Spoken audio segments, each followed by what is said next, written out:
Kompas petang kembali, Saudara Kapolri Jenderal Listio Sigit Prabowo menilai kasus pembunuhan Vina dan Eki di Cirebon tidak mengedepankan scientific crime investigation, sehingga menimbulkan persepsi negatif di masyarakat. Melalui amanat Kapolri yang dibacakan Wakapolri, Komjen Agus Andrianto di hadapan wisudawan STIK dan PTIK, Listio menyampaikan kepada para penyidik agar mengedepankan scientific crime investigation saat menangani suatu perkara. Karena pengungkapan sebuah kasus harus dibuat terang benderang. Selain soal scientific crime investigation, Kapolri juga mengingatkan agar penyidik tidak tergesa-gesa menarik kesimpulan. Pada waktu di sini, waktu itu, ya, sudah keadaan terkunci, pertama masuk ke sini, yang pertama sekali siapa ya? Mengedepankan scientific crime investigation dalam pengungkapan perkara.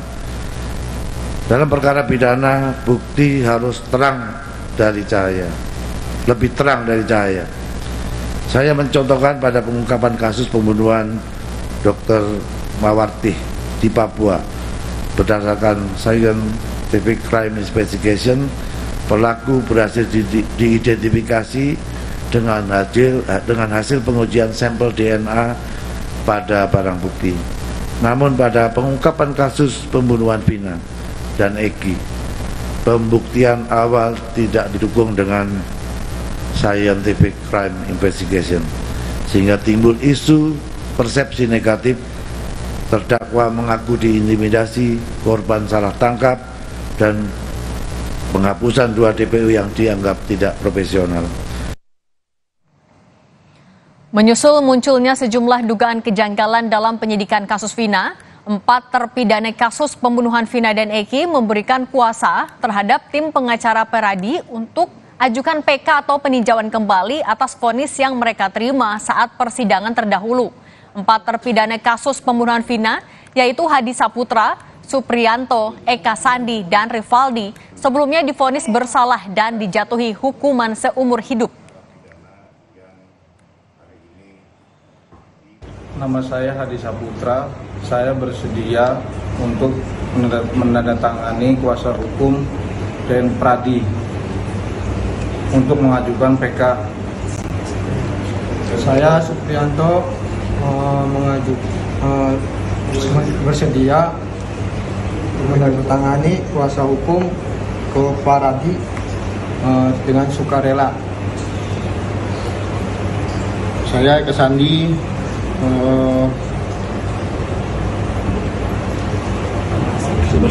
bersedia memberikan kuasa kepada Pradi dengan sukarela dan ikhlas untuk mengajukan PK. Saya Rivaldi, saya dengan sukarela memberikan kuasa saya kepada PN Pradi untuk mengajukan PK.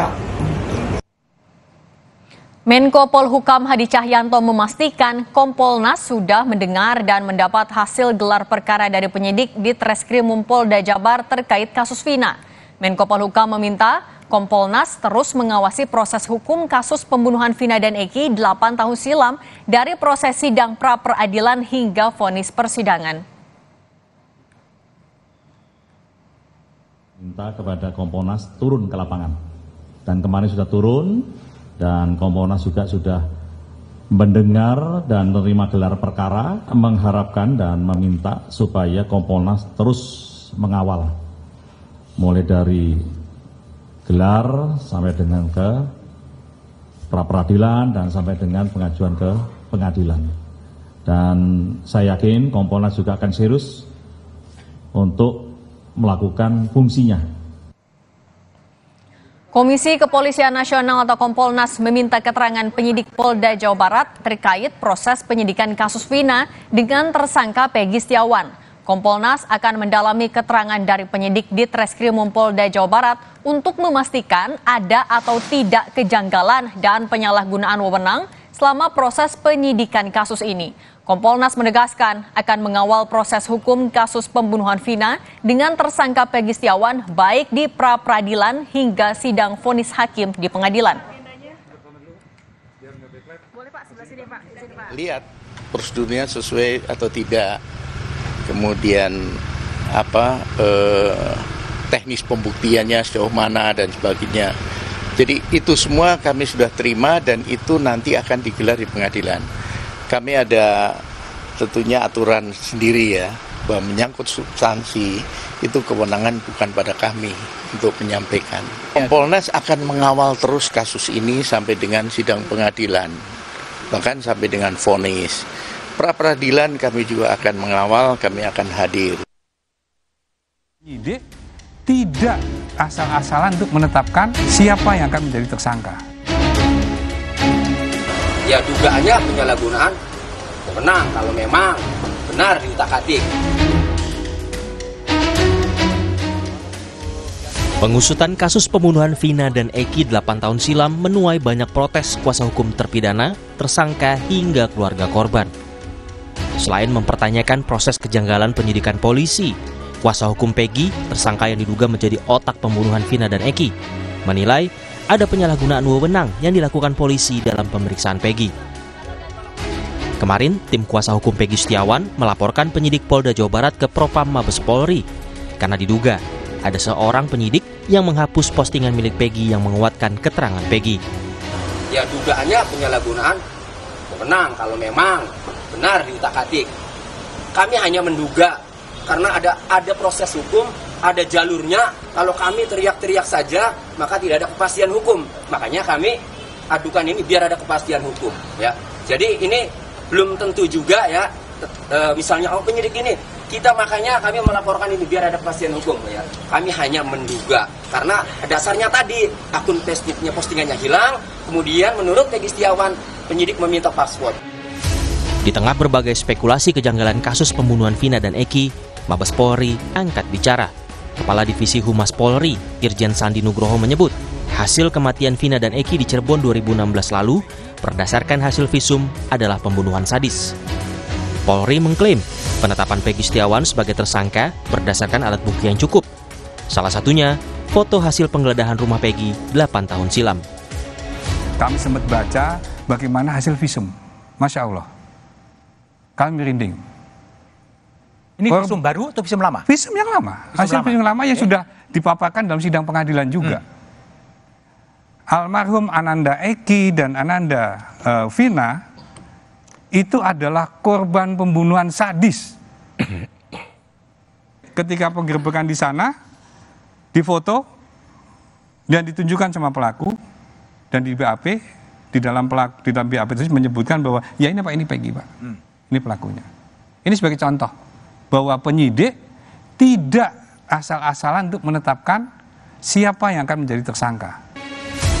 Polisi sudah menyerahkan berkas pemeriksaan tersangka Peggy Setiawan di kasus pembunuhan Vina dan Eki ke Kejaksaan Tinggi Jawa Barat. 6 jaksa penyidik disiapkan untuk memeriksa berkas perkara Peggy. Sementara kemarin, polisi dan kuasa hukum Peggy Setiawan juga sedang mempersiapkan sejumlah bukti untuk sidang pra-peradilan Peggy terkait penetapan statusnya sebagai tersangka pada 24 Juni mendatang. Tim Liputan, Kompas TV.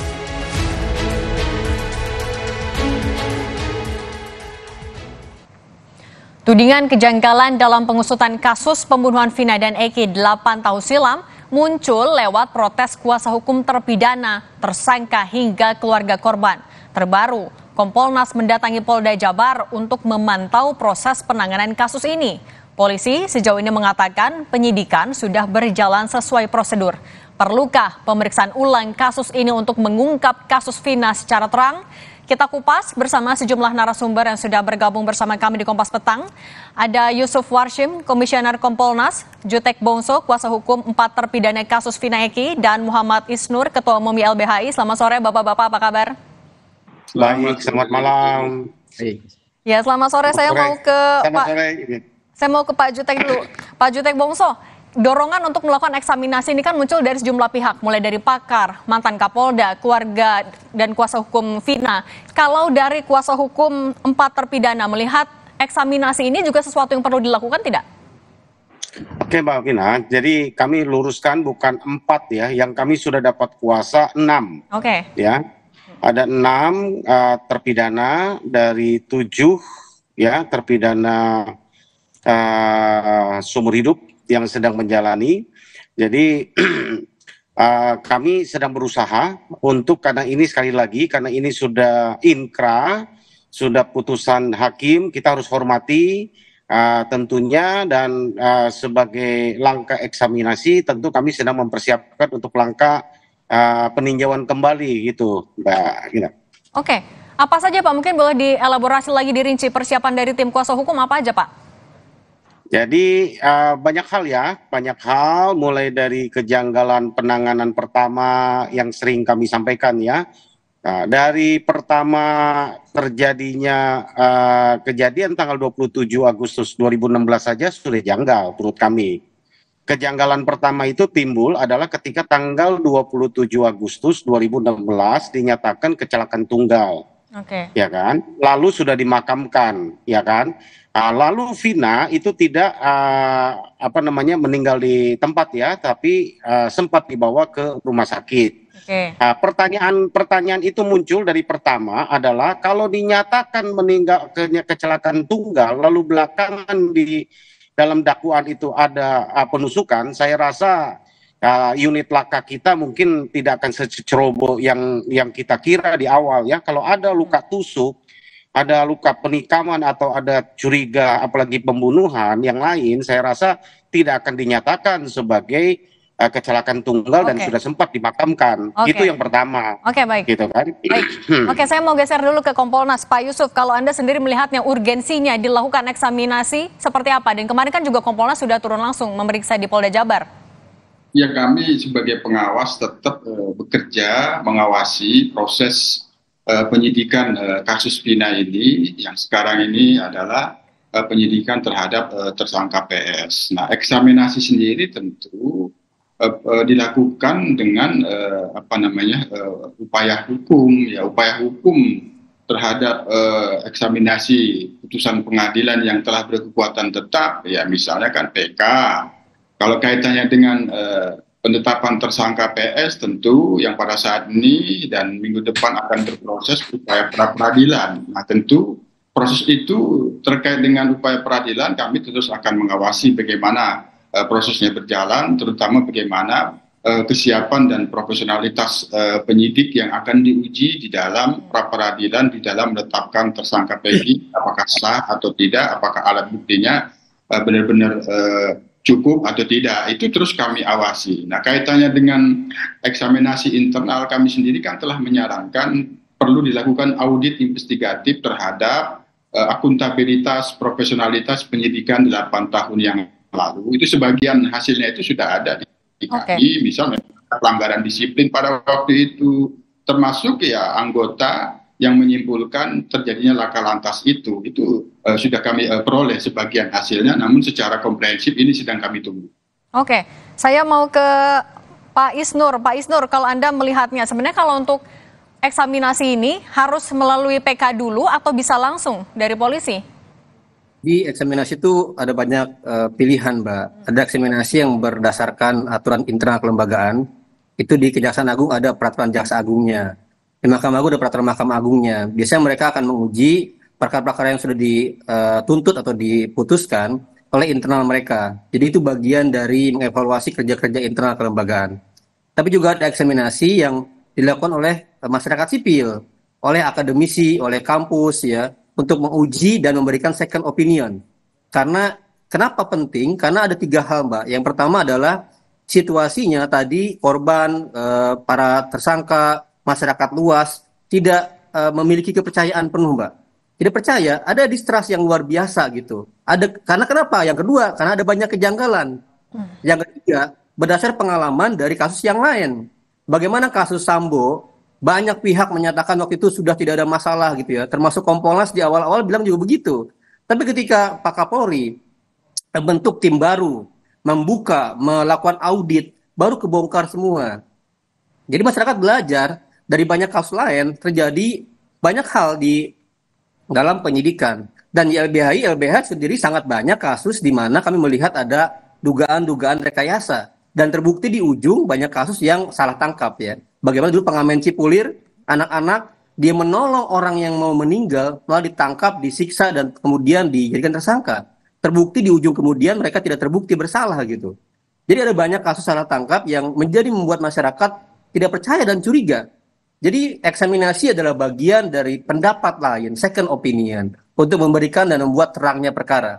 Dan di sini melibatkan independen, jangan lagi penyidik yang sama gitu. Jadi saya mendorong ada upaya melibatkan misalnya akademisi, ahli pidana, para ahli kriminolog, dan bahkan ahli teknik yang lainnya untuk memberikan pendapat yang mungkin bisa sama, bisa berbeda gitu. Oke. Tadi Anda juga menyebutkan bahwa ada persepsi yang tidak percaya dari masyarakat. Artinya semua mata tertuju ke kasus ini. Apakah ini jadi pertaruhan? Apalagi Kapolri bilang kasus ini tidak dilakukan dengan adanya CSI, crime investigation, crime scientific investigation.